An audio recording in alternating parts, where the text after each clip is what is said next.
هاي هاي، يلا نعمل بلاشر حلو سوا.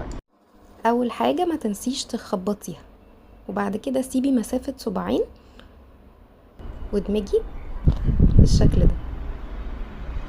المناخير في نصها مش طرفها من تحت. اكتبولي في الكومنتس لو عندكم اي اسئلة.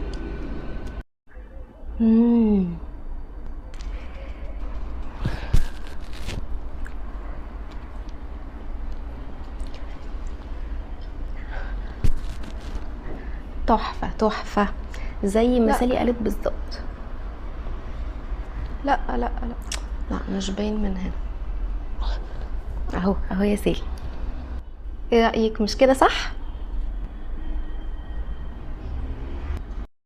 في حاجة بس جه في نص اليوم كده وفك من جنب المناخير، خف. كان نفسي، كان تحفة الصبح.